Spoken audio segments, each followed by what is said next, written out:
returning to honor. We're not made for this world. We're made for another world. And as you know, experiencing combat and these other traumatic events really highlight. You can either go in one direction or the other. Many veterans go in down a darker direction when they're dealing with the stress and the trauma of war.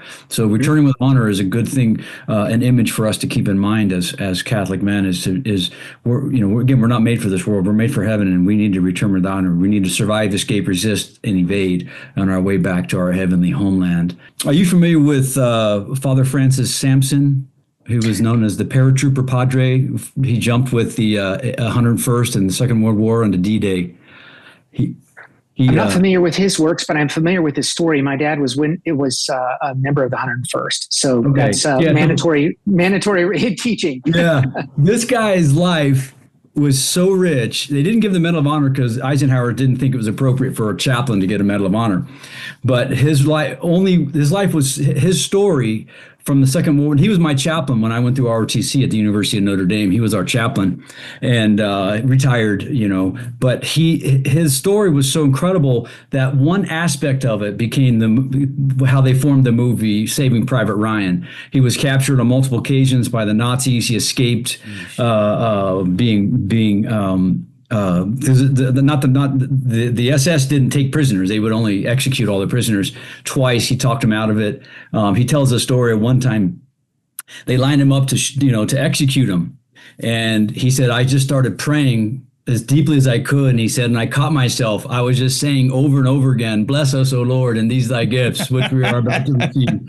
And so, but a great story, but I'm going to bring it back to the faith. And here's what he says. He says, in civilian life, many people misunderstand the military mission. I've spoken at various universities and been challenged by this misunderstanding. I've been asked how I can wear the uniform, which symbolizes war, and also wear the cross upon it, symbolizing peace. One would think that they should find the answer to the very question they propose, for such questions are lawfully academic standards, positions, and responsibilities. It is very easy for me to tell them that by law and statute, the mission of the military of the United States is first to preserve peace, second to provide the security of our country, its borders and its internal security, and third to implement national policy as it pertains to peace treaties with friendly nations which of themselves cannot repel the aggression of avaricious neighbors.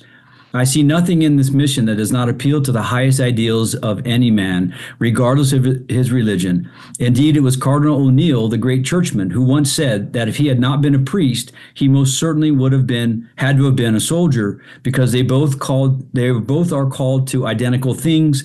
That is, the preservation of peace, the establishment of justice when it has been lost, and the providing of security with the protection for the weak and the innocent. And that really ties in. The connection is the same values, and it's interesting that your guys' motto was you're the guardian angels, and you invoke Saint Michael and that imagery. Because I know what you guys do, and I've seen you guys work. I've met many PJs in my time. We always appreciated you guys as a helicopter pilot, because we knew you were the guys that were going to get us out, And so I know some of the guys that went in and in Kuwait, an aircraft or two that was shot down or crashed in there. So anyway, I wanted to see if you comment on that in your own life experience, some of the crossover values and virtues that you see from your military time in the Catholic faith. Yeah, great segue. So it is a one for one. When we think about what is the hero's journey, how God uniquely created man and what he created us for, the expression, like military service is an expression of that. Not everyone is called to military service, thankfully so. We would be in a, kind of a militant state. That's not what we are. We're not communist. We're not compelled to service, compulsory service. And so there are a segment of, members. We think about how many people serve in the U.S. military. During the Revolutionary War, there's a, kind of an infamous ratio here, about 3% of Americans actually fought in the Revolutionary War. And that's been a continuous ratio, kind of throughout, the history of our nation. When you look back, there are just certain families, certain people, certain events that catalyze that type of service. And why is it humans that are doing it versus why are we doing this autonomously and everything? The the concept here is that judgment, right? We need to reflect on the virtues. When we think of Catholic virtue coming straight out of the Catechism, there is a combat mix there that is really applicable here when it comes to prudence and justice and things like that. That's why, from a perspective of, it may be if your only perspective of warfare is what you see on television, and that is that people are blowing each other up and shooting guns and things like that, that is a misrepresentation of military service. That may be a act, but it represents microseconds in the spectrum of a 20 or 30-year career, where it's all based on judgment and prudence and service and being efficient, and to provide the peace. So that if you're kind of have a mind for militancy, you may be uniquely suited for a particular aspect of the United States military, but you may not be representative of the whole, if that makes any sense. We rescue or recover citizens from all over the world.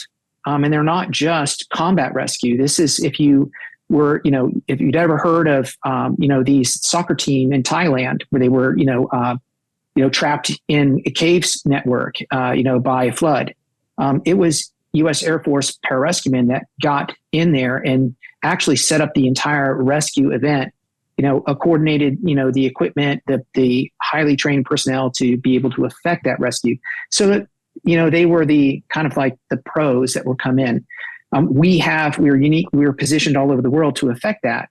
If you're called to go and risk your life to save someone else, you may think, and I like to often think of this when I address like Marines, Army, Navy veterans, or young men or women who are, considering or contemplating service. The Lord, He qualifies the called. He doesn't call the qualified. And so that is something that if you think you're eminently qualified already, you're probably not going to fit well. And I'll defer to your opinion, coming through pilot training, if that was the case for you. Yeah, no, for sure. There's, not every pilot is made the same, and you get qualified there. What's most important are the intangibles. What really always has fascinated me is how the military machine knew exactly where to put individuals. I mean, personality types, and if you've met one. I was a Cobra pilot, an attack pilot. If you've met one, you've met 100 of them. You've kind of met all of us. The same thing with the PJs. A Marine. These different MOSs and different branches of service. They just seem to find the right place. I mean, I couldn't tell you how many guys like me that flew attack helicopters were more hyperactive, ADD as kids, nonconformist. We had degrees in literature and other, and sociology and other things.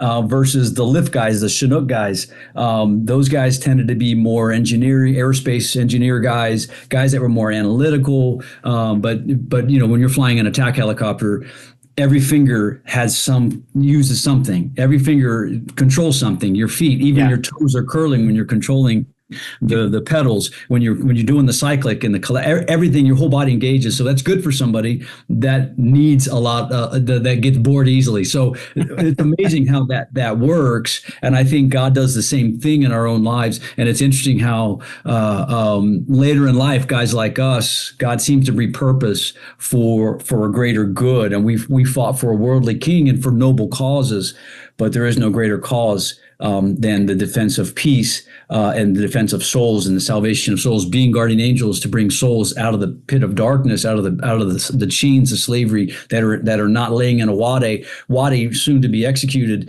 but are laying in a wadi executed, bound by the chains of death, of sin, of the enemy who has got them captive. And our job as men, beginning with our families, but if God calls us to go into the church and into the world, try to help save souls.